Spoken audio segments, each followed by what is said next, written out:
The miracle of Isra and Miraj. Upon an invitation from the Almighty, the Prophet Muhammad set out one night on a mount called Buraq. Buraq landed at the furthest point the eye could see. In a short time, he reached the Al-Aqsa Mosque in Jerusalem. He led a congregation of the Prophet's spirits in prayer. Then, that same night, he ascended to the heavens in a spiritual elevator called Miraj.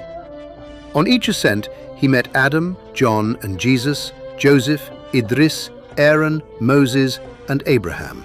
May Allah's blessings be upon them all. Then, accompanied by Gabriel, many realms were shown, testifying to the power and majesty of the Almighty. When the Almighty returned to earth after this special meeting, his bed was still warm. When he recounted what had happened to his people in the morning, they did not believe him. They had found an opportunity to expose his lie. They said, "Swear that you went and saw the Al-Aqsa Mosque." They demanded witnesses. "We are people who have been there many times and seen it. Tell us about the Al-Aqsa Mosque," they said. At that moment, Gabriel, with a perfect television system, brought the Al-Aqsa Mosque before the Prophet. Every question asked of the Prophet was answered perfectly.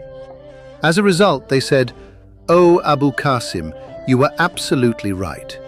We have never seen a magician like you," they said. Because their intention wasn't to determine the truth and ultimately submit to it. Until that day, prayers were performed twice a day. Now they would be performed 5 times a day, at different times. This event is known in Islamic culture as the Isra and Miraj. From then on, the prayers performed for the Prophet would be a separate Miraj. In fact, for those who performed prayer, the pillar of religion, with reverence and peace, as if seeing the Almighty, their prayers would also be a Miraj. The Pledge of Aqaba. 6 people who had met with the Prophet near the hill called Aqaba a year earlier came this time as 12. The Prophet made an agreement with these people to not associate any being with God, not to steal, not to commit adultery, not to kill children, not to slander, and not to oppose good deeds. They took the Prophet's hand and promised to obey. In Islamic history, this meeting and agreement is known as the first pledge of Aqaba. At their request, the Quran was brought to Medina. Musab ibn Umair was sent to teach and introduce Islam. Amr ibn Maktoum was to assist him. Musab had a successful campaign in Medina, particularly succeeding in converting 2 leaders of the Awas tribe to Islam, Sa'ad ibn Mu'adh and Usaid ibn Hudai.